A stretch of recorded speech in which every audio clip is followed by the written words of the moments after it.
Hi everyone, welcome to the Carousel Show. Claudette Roach is here with us today. I'm going to interview her because she's voted as the best vocal coach, accent coach here in Hollywood by Backstage. Here we go. Hi, how are you? Good to see you. Yes. How are you? I'm good. Come on in. Okay, thanks for having us. Yes. So, it's been a long time. 我们非常荣幸在考代老师家里进行了采访。他的家位于洛杉矶的 San Fernando Valley， 他十分热情好客。知道我们要来采访，还特地准备了中国的名茶和法式甜点。他的别墅背靠国家森林公园，静谧中不失自然的美感。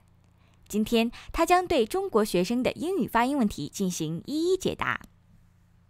Can the Chinese speakers to sound more like American? It's all about, vowels and consonants. The consonants are really, really big. Chinese generally don't use, when they're speaking English, they don't use the final consonants in words as hard as Americans do. And so that's why we won't hear the real word that you're trying to say. I was describing to you when we were speaking on the phone about this word apple, just the fruit, the apple, and how most Chinese people don't use the final L, and they say apple. So it's just pu, no L. So if you're saying, I want the apple, an American might think, a what? A poo? A poo? You want a poo? Oh, that's not good. So like banana? Well, banana, yeah. So many Chinese people place their N's in a different place.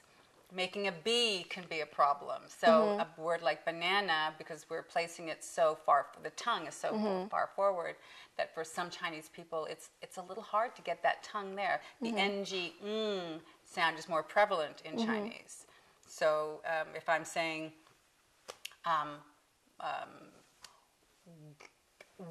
number one, a Chinese speaker might say wang. Yeah. And it sounds like like the name Wang. Yeah. So that's that N sound. So those things are really important. Interesting. 来美国留学也一样，如果可以更好地掌握美式英语的发音特点，可以让您更快地了解美国文化，参与到主流社会的活动当中。卡戴老师还表示，正是因为自己的天赋，所以他了解来自世界各地不同国家学生的母语发音特点，这样可以更好地帮助他们纠正发音和口音。Some people learn in China, they learn in more English accent, and that's because they learned English from their teacher, and their teacher was either from England or had been taught by someone from England. So when you're learning to speak English, you're learning the accent of your teacher. Well, I would say that because the city I was at, it was like next to Russia. So when I was little, there were a lot of Russian teachers came over to my part of town to teach us English. And I guess we grasped some Russian accent. Well, unconsciously. You would, yeah. And also Russians, when they learn to speak English, generally learn from a European or someone from England. So I get a lot of Russian students who will say rather, they'll say rather. Or rather than saying laugh, they say luff. Yeah. So they learn the English vowels rather than the American vowels. So you learned your coach's accent. How did you discover your interest in this? Interesting. Interesting. I've always had a love for it. And for years, I was using accents in my work as an actress. So I've used many, many accents in my... Tell us about it. Like, what I don't know, what would the casting director say you look like? And what it depends, because I look like so many different groups. You blend in. I blend in. So I've used... what did I use? I used an Italian accent. I've used an Algerian accent. I have used an Egyptian accent. I have used a Jamaican accent. I've used a French accent.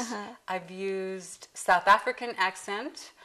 There are more, and I just can't think of them. So I've just always used them. Indian. I've used an East Indian accent as well. On television and in radio, because I was doing some radio spots. So I've just always had a love for them. And I would also then teach my friends who needed to learn accents. So I helped them learn accents. But I never thought that I could make a career 曾经做过演员的他，现在已经有了7年的纠正口音教学经验。他还自己总结了一套苹果软件，专门为母语是中文、韩文、日文的学生设计了发音的基础。So, May, this is my app that I've made, and this is the American accent for Chinese speakers. Great. So we have lessons here, and we have different sections of consonants. And so let's just look at consonants, and we have the L sound that we were just doing. And if we went back, and let's go to vowels, which we didn't really work, but let's go to short A. Okay. Short A sound.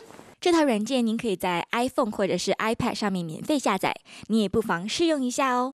节目的最后，克劳戴老师还补充说明 ，Muscle Memory 是一个非常有效的记忆方式，但是你要坚持练21天同样的发音，才能够达到准确有效的效果。And I know you use something called the muscle memory. Right. How does it work? Well, if you practice, there's this theory, if you practice something every day for 21 days, you will build a muscle memory. So if you can't do the L sound and it's difficult for you, then, it might take you 21 days, but eventually you'll be able to do L. If you do it every day, the little exercises for L, so that you do la la la la la every day as you're driving, la la la as you're on the train, la la la. You just have to work that muscle so that you don't have to think about it after a while.